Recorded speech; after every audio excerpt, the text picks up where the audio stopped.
sights, sounds, and information just for you from your friends at ASM.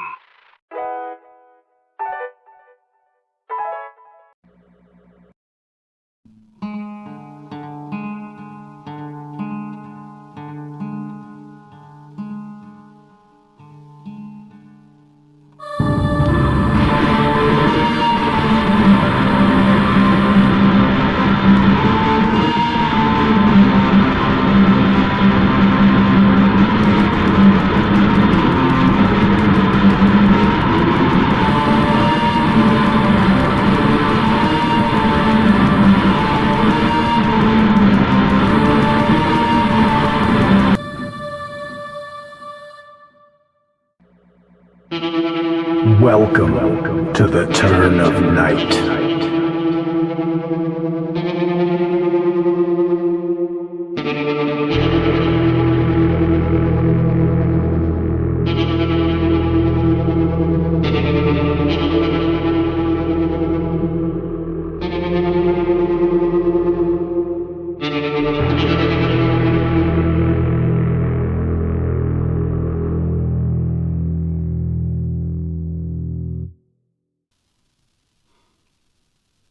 It's a hell of a thing, but I moved back into my mom's place in the old neighborhood. It was a big enough house for the both of us, and I had mostly good memories, but I just wished that life would have turned out way different. On the day that I brought my stuff back in, I saw Mr. Keller across the street carrying in his groceries and making small talk with his next-door neighbor. He was in his early 50s now, still looked pretty much the same as he did in his 30s, although a slight limp, no doubt from his love of extreme sports, but it keeps him active. On the other hand, I was waiting to start a new job for a company that would officially open its doors next month. In the meantime, here I am. I had unpacked my things and was checking out the bookshelf in my old room when I glanced out the window to the backyard with a view of the laneway. It dawned on me that it's been 20 years since the Triangle slaughter. This area, called the Triangle, was where 18-year-old Raymond Monarch killed 8 people. It wouldn't have bothered me so much except that Monarch, in fact, tried to make me victim number 9. I could smell the blood, sense the death, and I swear I could hear screams from the silver blade he wielded. I had been coming home from a party when he caught me. At first I thought it was some sort of Halloween prank, as we were only a week off. Then I heard the wailing of my neighbors and sirens that told me that not only was this real, but as he closed in on me, I would also be next. He wore a black mask. I could see his eyes, piercing, calm, yet somehow filled with rage. As he was bringing the knife down to stab me, I heard a warning from the police, and then the gunshots. Ray Monarch, 18, was killed by the police. His killing spree was over, but the stigma and trauma of that night would not go away so easily. Those eyes, when you look into the eyes of a killer, it's never forgotten. 20 years later, I had moved back into my mom's place, albeit temporarily. That night, I took the garbage out. As I deposited the trash, I remembered how I too felt like trash at the last place I worked.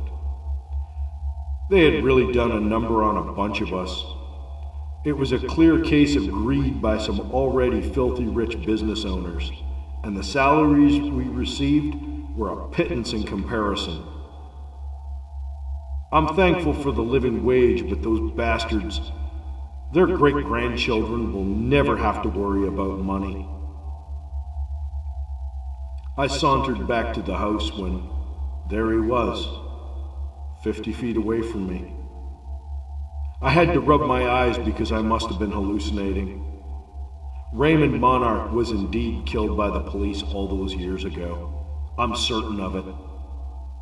But at that moment, I saw the body of a man who'd been hung on the fence slump over onto the ground in the very alley we stood in. I did not wish to find out if this was a prank. It was Monarch. I ran as fast as I could through the lane until I reached the street. A car drove by very fast and the lights shone on the alley's end and the city sidewalk. I turned quickly, but there was nothing. The body, Monarch, both had disappeared.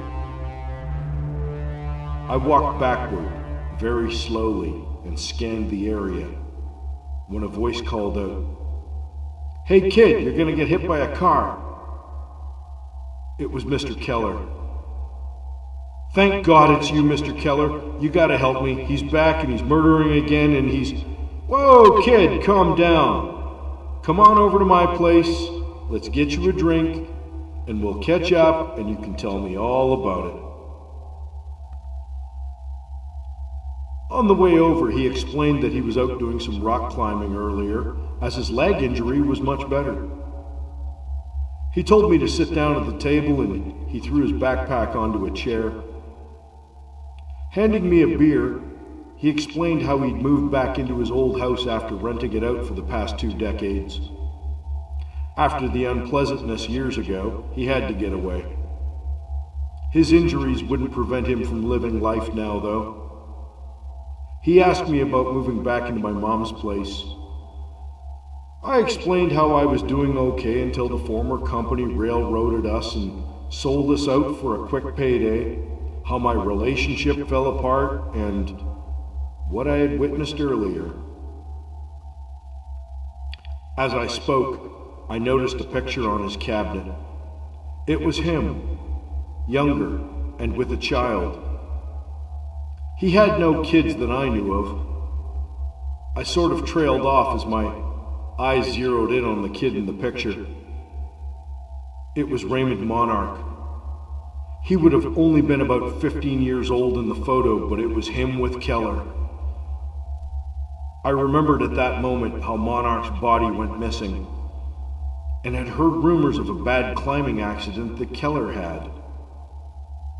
I looked back at Keller as he removed his glasses, his eyes familiar, piercing, and I continued, "I would have been victim number 10.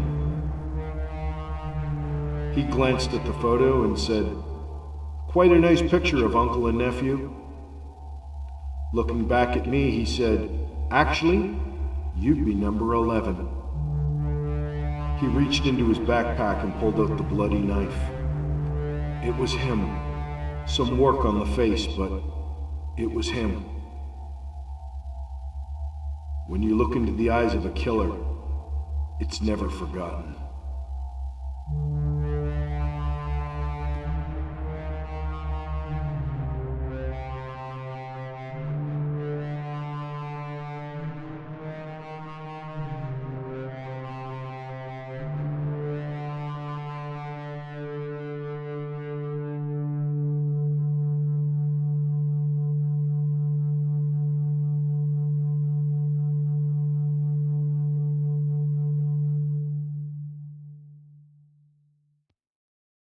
The lights are on as the evening shadows are creeping in. Hopefully, you won't get caught in the turn of night.